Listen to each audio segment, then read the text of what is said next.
오늘은 어버이 주일로 지킵니다. 어버이 주일을 어떻게 지켜야 되느냐?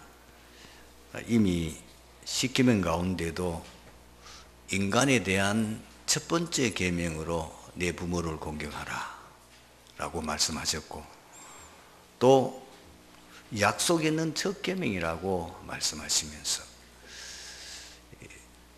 이 인간이 지켜야 될 6가지 계명 중에 그 첫 번째 계명이 부모에게 공경하는 것이고, 그리고 다른 부분에서는 축복에 대한 약속이 없는데 놀랍게도 부모를 공경하는 그 계명에 대해서는 네가 땅에서 잘되고 장수할 것이다.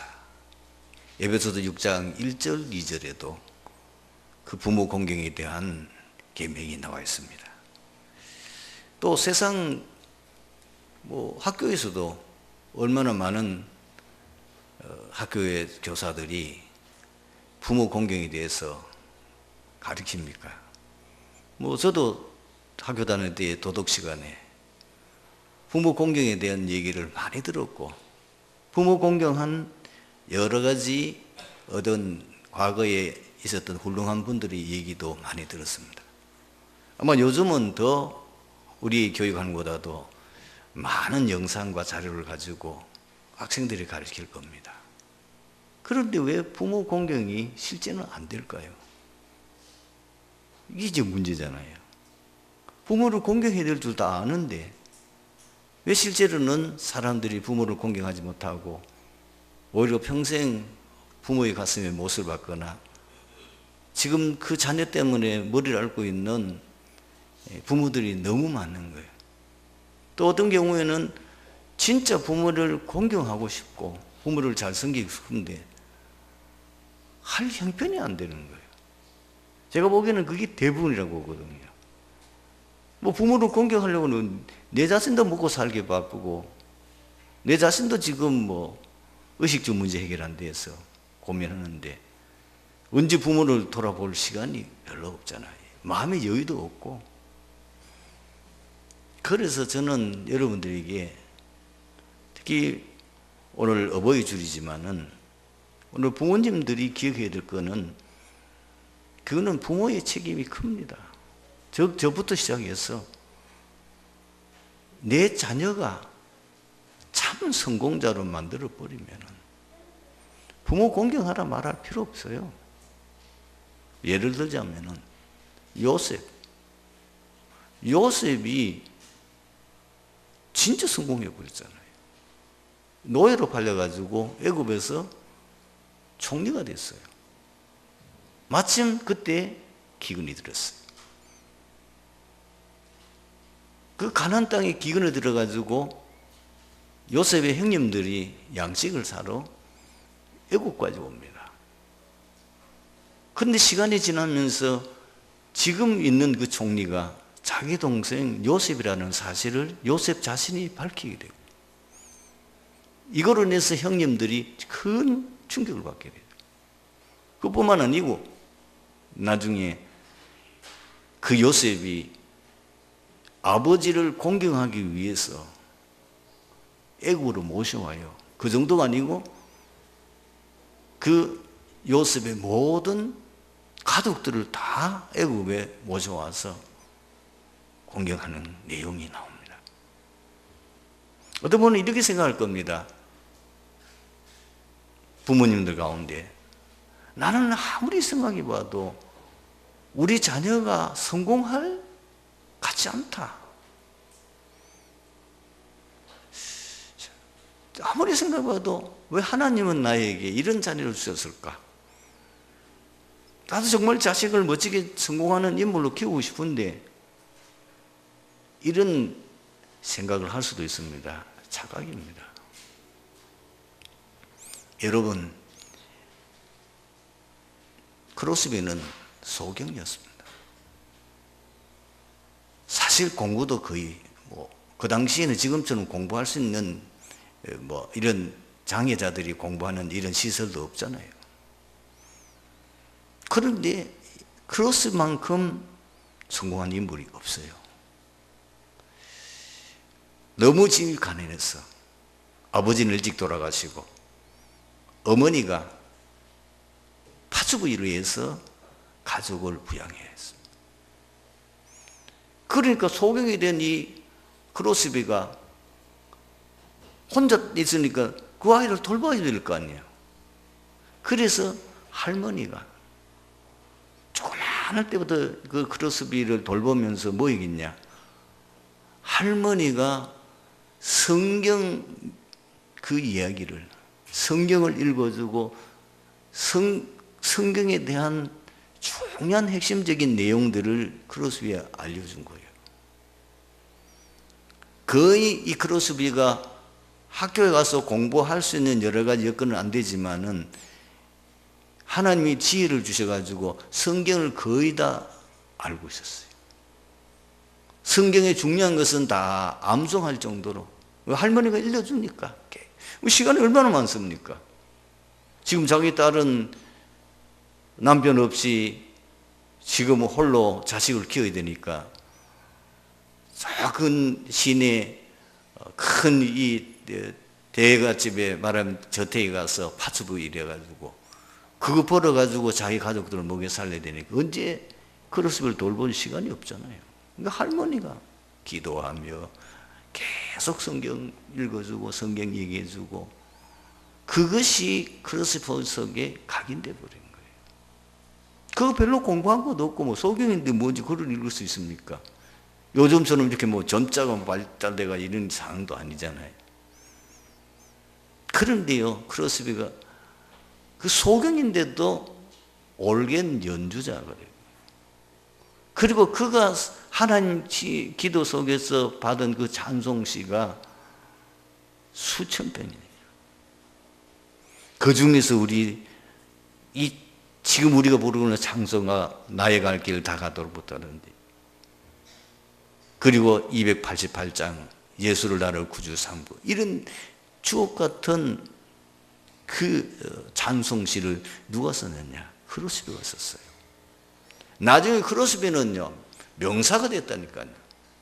모르는 사람이 없어요. 또 헬런 켈러 어릴 때에 병에 걸려가지고 약을 의사가 병을 잘못 알아가지고 그걸 처방을 했는데 이번 중직자 편지에 나와 있어요. 이렇게 해서 한 가지 장애만 아니에요. 소경에다가 기머거리가. 부모가 감당을 못했어요. 그때 앤 슬레번이라고 하는 교사 7살 때 이 아이를 만나 가보니까 애가 이거는 사람이 아니에요. 짐승 비슷해요. 왜 그 장애를 가지니까 이 아이가 그거를 극복을 못하니까 막 어디든 괴성 지르고 막 밥도 뭐 난장판 지는데 완전히 이건 보통 문제가 아니에요. 그 아이를 앤슬리번이라는 교사가 최고의 지성인으로 만들었어요. 20세기 세계를 움직였던 100명의 명사 가운데에 헬런 켈러가 한 분으로 들어가 있습니다.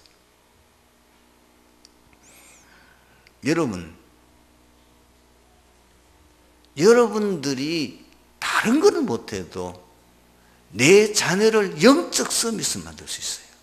끝나는 거예요. 내 자녀가 대통령이나 그렇지 않으면 재벌이나 그런 거는 안 돼도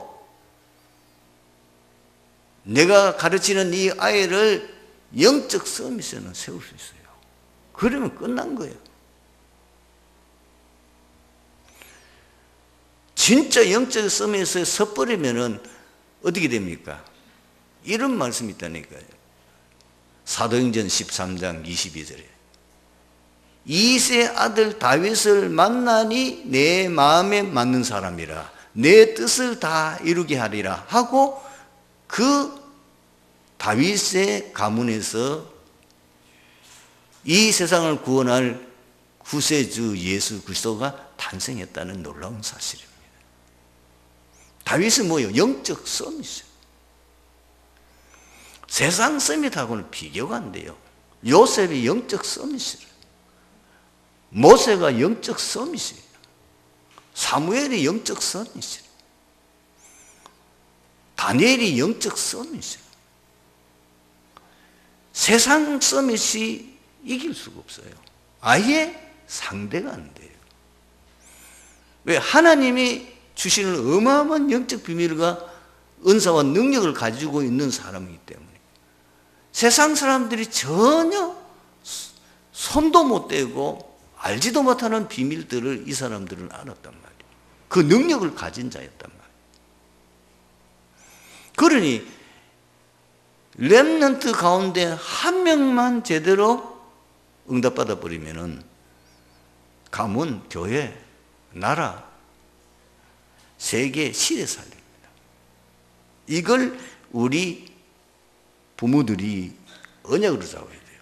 이거를 우리 교사들이 언약으로 잡으셔야 돼요. 그럼 어떻게 하면 되냐는 거예요. 어떻게 하면 영적 서밋에 세울 수 있냐는 거예요. 이미 그것도 메시지를 통해서 다 잡혔어요. 그게 뭐죠? 138, 14, 24, 25, 영원, 237. 다시 말하면은 우리 렘넌트 가슴 속에 복음으로 각인 뿌리 체질되게 만들어라. 그거밖에 할 게 없어요. 우리 렘넌트를 영적 서밋으로 세워라. 그걸 목표 삼고 그걸 가지고 계속 기도하고 심어라. 그러면 기능 서밋, 문화 서밋, 왕들 앞에서는 문화 서밋은 오게 돼 있다. 무디 초등학교도 제대로 졸업 못했어요. 집은 가난하고 역시 이 가정도 아버지가 이 건축 사업을 했는데 쫄딱 망해버렸어요. 그런데 그 아버지가 갑자기 어느 날 돌아가셨는데 빚쟁이들이 와가지고 그 집에 있는 가구를 다 들고 가버려요. 그 빚값으로. 심지어 땔감 나던 땔감까지 다 들고 가버려요. 기가 막힌 일이잖아요. 근데 형제는 7, 8명 돼요. 그걸 홀 어머니가 키운 거예요. 언제 제대로 공부할 시간이 입장됩니까? 그러기 위해서 일찍이 직업 전선에 나갈 수밖에 없어요. 그래서 자기가 아는 친척이 도시에 지금 양화점을 하고 있는 거예요. 구두방. 거기 가서 구두방 일하면서 거기서 이 무디가 점원으로 일하는 거예요. 기록에 보면은 그때 나이가 아직까지 20살이 안 됐는데 맨날 우리 준수 모양을 저 뒤에 앉아가지고 졸고 앉았고 할 일 없으니까 하품증이고 말씀이 귀에 안 들어오니까 그런 세월이 있어요. 그런데 그 교사가 참 중요한 거예요.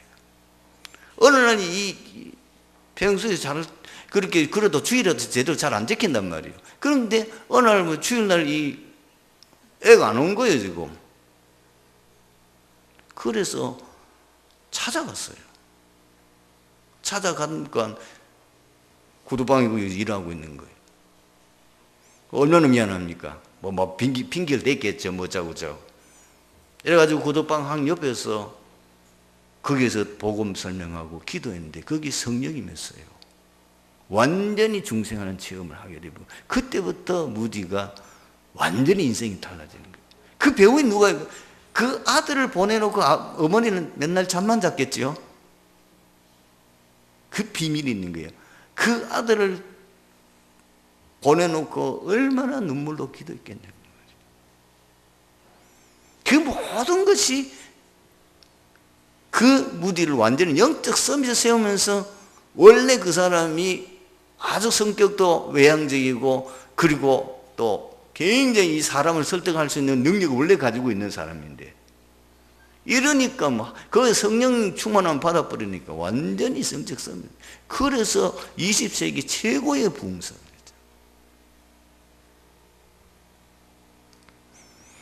여러분, 반드시 우리 영적 서밋을 세우겠다는 그 목표를 가지고,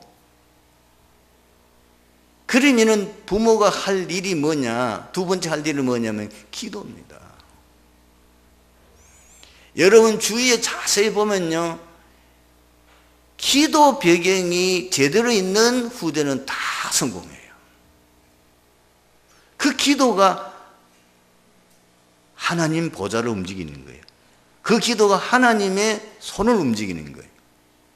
그 사람이 기도할 때, 그 어머니가 부모가 기도할 때에 하나님께서 그 기도하는 시간에는 어마어마한 하나님 역사가 일어나는 시간. 그걸 만약에 계속했다, 그 자녀에 계속 하나님 역사 일어날 거 아니에요. 그러니까 성삼위 하나님 역사하시고 하나님의 나라 임하며 세상에 이을 수 있는 어마어마한 권세, 흑암 결박되어지는 일들이 계속 일어날 거니까. 세 번째는 부모가 삶의 본이 되어야 됩니다. 이게 굉장히 중요합니다. 애들이 성장하면서 그 모든 습관이라든지 그 삶의 모습은 결국은 누구에게 배웁니까? 부모에게 배운 거잖아요. 그대로 배우는 거예요. 말, 그대로 부모가 쓰던 언어, 그리고 부모가 가정에서 어떻게 생활하는지 아이들이 그대로 보고 그게 사진 찍혀야 적각 쓰긴다니까. 한 가지 예를 들자면은, 저는 이 경상도 말하자면은 아주 시골에서 성장하다 보니까 요즘 세대가 좀 다른 부분이 있어요. 무슨 다른 부분이 있냐면은, 남자는 완전히 집에서 왕이라. 모든 걸 부인이 시중 들고 하는 그것만 보고 자라다 보니까 요즘 세대하고는 잘 안 맞아요. 결혼해 보니까 상당히 갈등이 많았어요. 왜냐하면 저는 본 거 그밖에 없으니까. 가만히 앉아가지고 밥 차려주고 물 떠오라 물 떠오고. 근데 안 그렇거든. 아니, 집사람은 그래도 또 도시 대구 물 먹었다고 좀 다르단 말이에요. 그러니 이 갈등이 많은 거예요. 그런데 갈등이 많을 수밖에 없는 것은 내가 자라온 문화를, 그 환경을 넘어설 수가 없다니까요.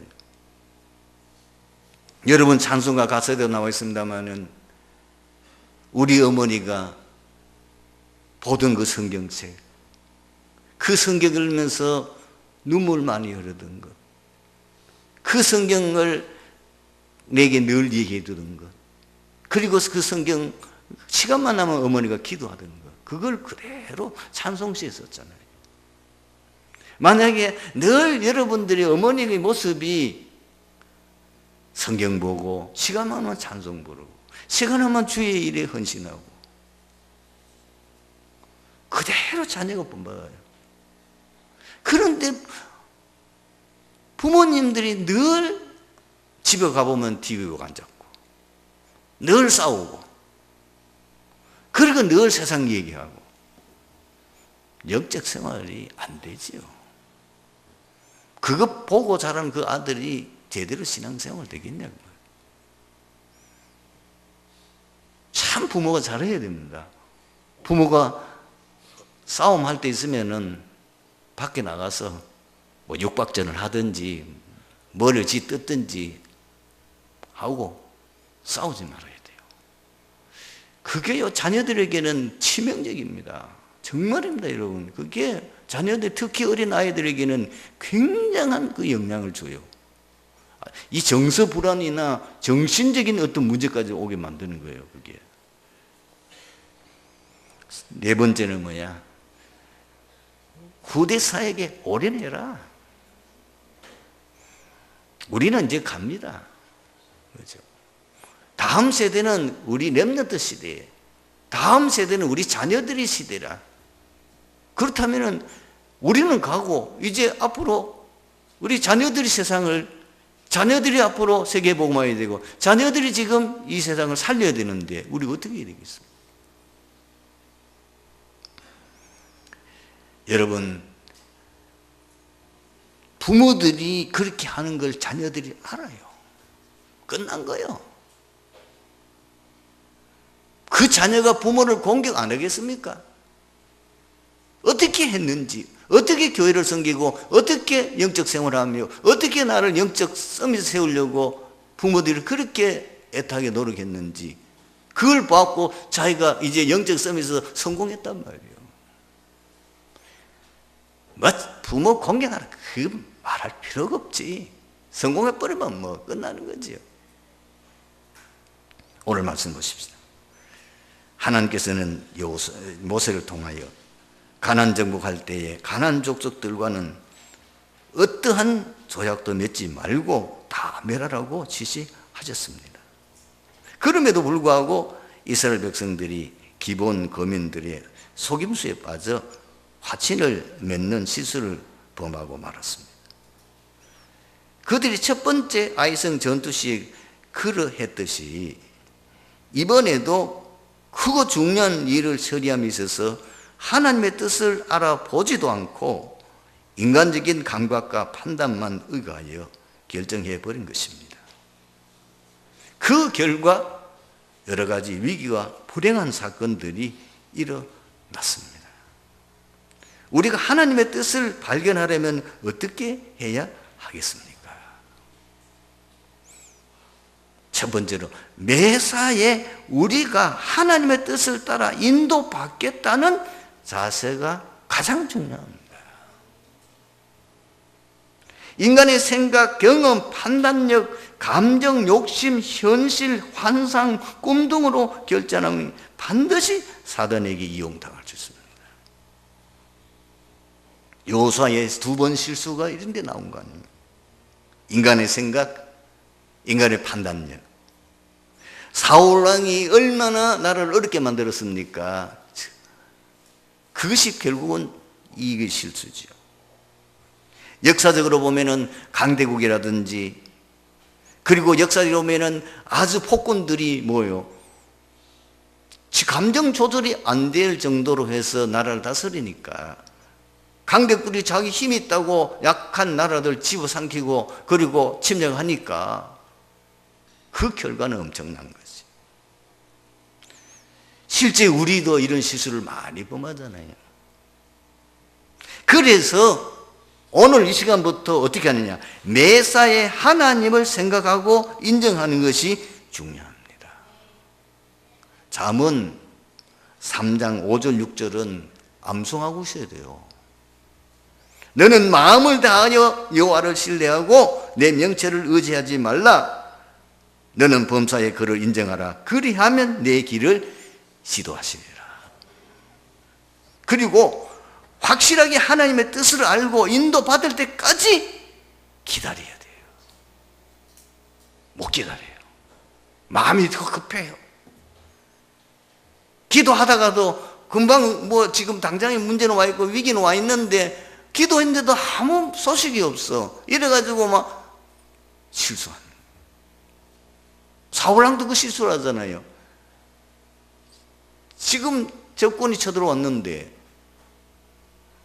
사무엘이 와서 기도해주고 하나님 인도받기를 기다렸는데 그 날짜가 지나가는데도 안 오는 거예요. 이래가지고 지가 그는 제사장이 할 일인데 제사 드려가지고 그때부터 성경에 보면은 사무엘이 일부러 늦게 온 거죠. 왕의 마음을 떠보려고. 아직 그 해가 다 안 지나갔는데 그 다음 날 같으면 모르지만 기다려야 되는 거죠. 뭐라 그럽니까? 왕은 하나님 앞에 망령된 일을 행했습니다. 그래서 하나님은 당신을 왕으로 이제는 인정하지 않습니다. 당신보다 더 나은 새로운 왕을 세우게 될 겁니다. 참 안타까운 일이죠.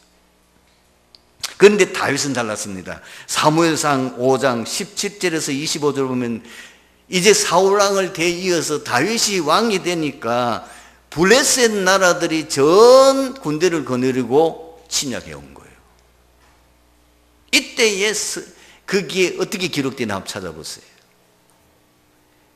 다윗이 하나님 앞에 기도합니다. 하나님, 블레셋이 지금 침략을 했는데 제가 올라갈까요? 올라가라. 그럼 내가 그들을 물리치게 해주겠다. 그 하나님의 말씀 딱 받고는 올라가니까 적들이 지금 이스라엘 군대보다 훨씬 더 많은데도 불구하고 하나님이 역사하니까 그 적들이 지리멸렬대가 다 도망가 흩어져 버린 거예요. 그런데 또 이 블레셋이 또 공격을 해오는 거예요. 또 그때도 이 다윗이 하나님 앞에 기도합니다. 그랬더니 하나님 이제는 구체적인 전략을 말씀하셨어요. 뽕나무 숲 맞은편으로 기습해라. 그리고 뽕나무 꼭대기에서 걸음 걷는 소리가 들리거든 공격해라. 그게 뭔지 아십니까? 하늘 군대가 동원되는 거예요, 지금.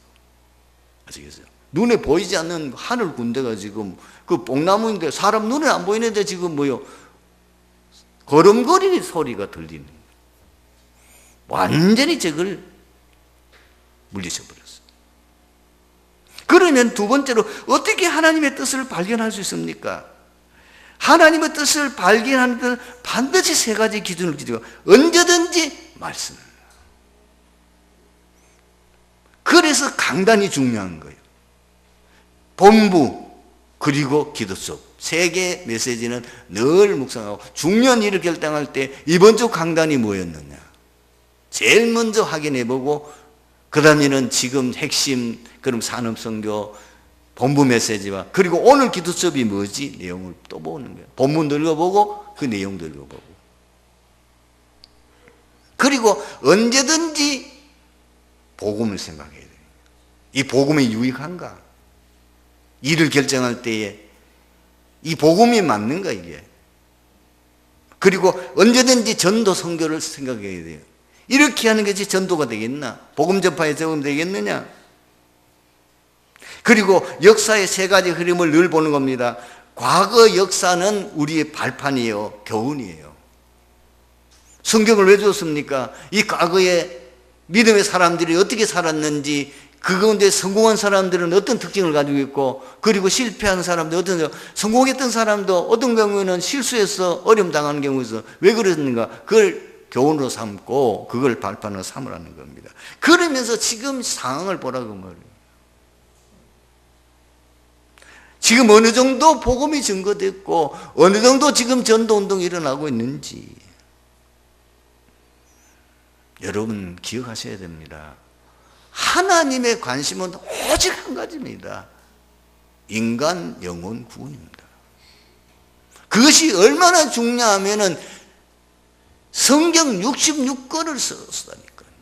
그 핵심이 다른 거 아니에요. 인간 구원. 인간이 타락하자마자 바로 구원에 대한 원시복음을 주었잖아요. 그래서 하나님의 모든 관심은 구원입니다.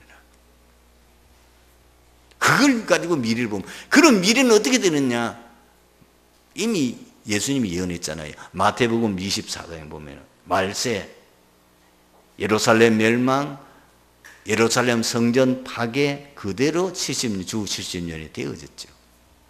그러면서 이 천국 복음이 모든 족속에 증거되게 온 땅에 전파되리니 그제 끝이 아니라 지금 무슨 신천지 또 있어요. 과거에도 많이 있었어요. 이 거짓되어진 사단에 의해서 주장하고 있는 뭐 극단적이고 이상한 종말론 주장하는 사람들 그 말을 들을 필요 없어요. 아직까지 세계 복음화는 3분의 1도 증거 안 됐다는 사실이에요.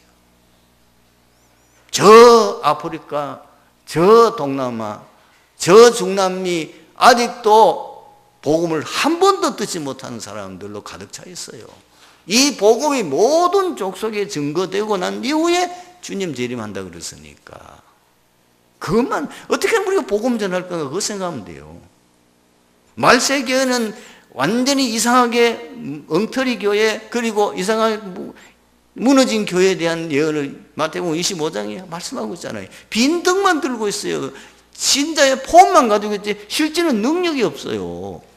그런 데다가 하나님의 일은 안 해요. 달란트 줬는데. 그리고 교회 안에서 양염소에서 늘 염소가 교회를 어렵게 만들어요. 다 답 줬잖아요. 나, 가문, 지역, 나라, 세계에 대한 하나님의 절대 계획이 뭔가 그거 찾는 거예요. 나에 대한 절대 계획이 뭐냐? 아까 얘기했지 복음과 전도로 가는 관점에서 보면 다 보이게 돼 있어요. 우리 가문이 어느 정도 복음되어 있습니까? 우리나라가 이 지역에 어느 만큼 복음화 됐냔 말이에요. 그리고 문제, 사건, 위기 속에서 하나님의 뜻을 찾는 겁니다. 노아는 발견했어요. 방주운동. 다 타락돼서 망하겠는데 지금 멸망인데 방주운동. 이 복음운동이죠. 요셉은 자기의 어려움 오는 그것이 17살 때 꿨던 그 꿈을 이루는 성취의 과정으로 봤어요. 노예 무슨 감옥이 되는 거 전혀 흔들리지 않았어요. 그건 왜냐하면 하나님 주신 그 꿈을 이루는 과정이라고 봤어요. 자기가 총리 됐을 때도 그렇게 기뻐하지 않았어요. 진짜 이런 뭐지요? 이 복음을 가지고 전 세계 모든 사람들이 알게 하는 거예요. 모세는 늦게 깨달았어요. 80년 동안 훈련받고 난 이후에 하나님이 나를 이 백성 400년 동안 노예로 살고 있는 이 백성을 건져내서 가나안 땅으로 인도하는 지도자로 나를 부르셨구나. 위기 속에서 깨달은 거예요. 사무엘은 미스바 운동, 다윗은 성전 건축, 성동 운동, 포로 시대 때는 하나님 뭐요? 이사야 통해서 주셨잖아요. 파수꾼 운동하라는 거예요. 초대교회는 138 그 비밀 가지고 세계 복음화하라는 거예요. 계속 밖에 일어난 이유가 뭐냐면 세계 복음화하는 방법이 하나님. 바울은 이걸 일찍 깨달았어요. 그래서 바울이 에베소 지역에 대역사가 일어났을 때 뭐라고 했습니까? 내가 로마도 보아야 하리라. 지금 법정 앞에 섰을 때 뭐라고 하면 바울아 들어와 말라. 네가 로마에서도 증거하여야 하리라. 그리고 풍랑 가운데 지금 죽게 됐는데 거기서도 그 위기 속에서 다윗은 담냈어요. 바울아 들어와 말라. 네가 반드시 가이사 앞에 서야 하리라. 세 번째, 어떻게 하나님 뜻을 제대로 인도받을 수 있느냐? 죽음을 두려워하지 말아야 됩니다. 왜? 계속 위기가 닥치고 굉장한 어려움이 오니까 거의가 사람들이 하나님 뜻인 줄 알고도 헷갈립니다. 여러분 여호수아서 1장에 보면은 거기에 5절에서 7절 9절 보면 4번이나 강하고 담대하라, 두려워하지 말라, 놀라지 말라를 4번이나 반복해서 얘기했어요.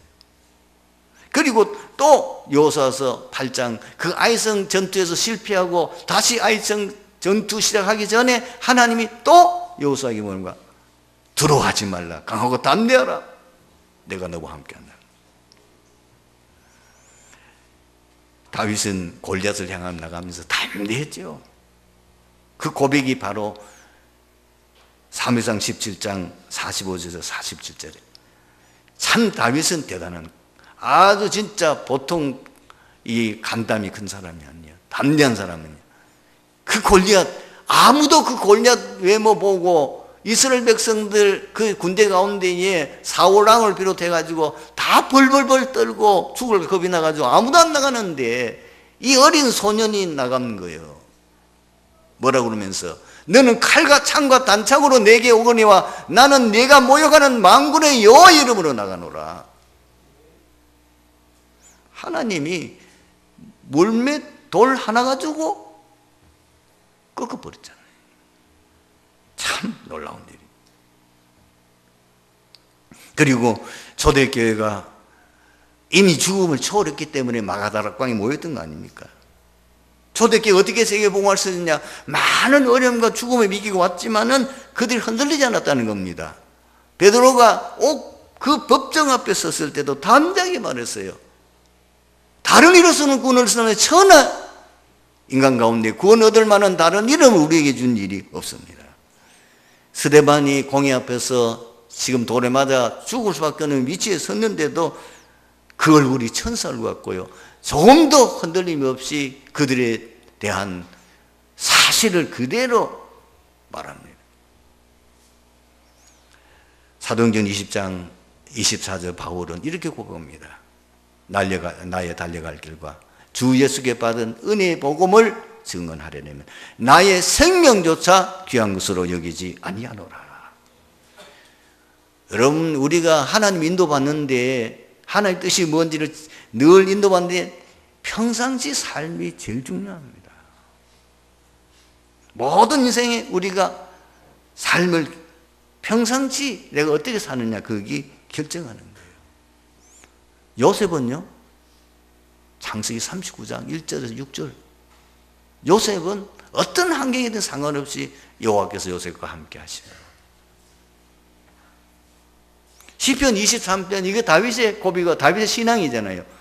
여호와는 나의 목자시니 내게 부족함이 없으리로다. 다니엘서 6장 10절 다니엘의 평상시 모습이잖아요. 하루에 3번씩 예루살렘에 향하여 열린